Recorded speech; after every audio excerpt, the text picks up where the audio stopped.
Hello বন্ধুরা, আজকে আমি আপনাদের মাঝে নিয়ে আসলাম শিং মাছ টমেটো দিয়ে রান্না করেছি সেই রেসিপিটা। তা আমি হলুদ লবণ মেখে রেখে দিলাম মাছটা।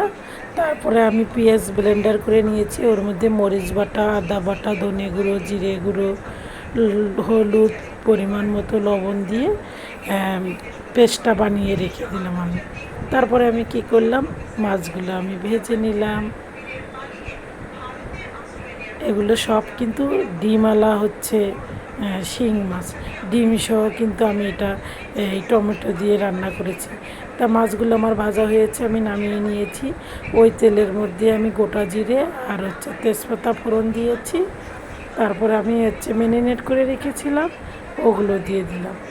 দেওয়ার পরে আমি মশলাটা সুন্দর করে কষিয়ে নিচ্ছি। সুন্দর করে কষিয়ে নেওয়ার পরে ওর মধ্যে কি করব, টমেটো কুচিগুলো দেবো।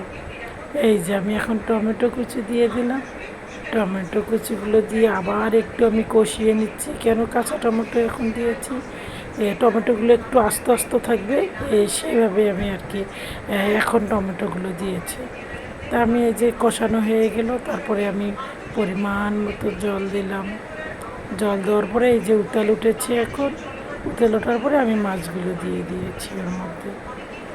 দেখেন টমেটোগুলো কিন্তু আস্তে আস্তে আছে, গলে যায়নি। তা আমি এইভাবে রান্না করব দেখে পরে দিয়েছি টমেটোগুলো। তারপরে যে নামানোর আগে কী করেছি, আমি এই যে ধনে পাতা দিলাম। ধনে পাতা দেওয়ার পরে কিছুক্ষণ একটু জাল দিলাম। জাল দেওয়ার পরে এই যে আবার হয়ে গেছে।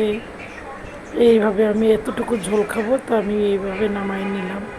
তা কেমন হয়েছে আমার রেসিপিটা, অবশ্যই একটু লাইক কমেন্ট করবেন আর ফলো বাটনে চাপ দিয়ে যাবেন। ঠিক আছে বন্ধুরা, বাই বাই।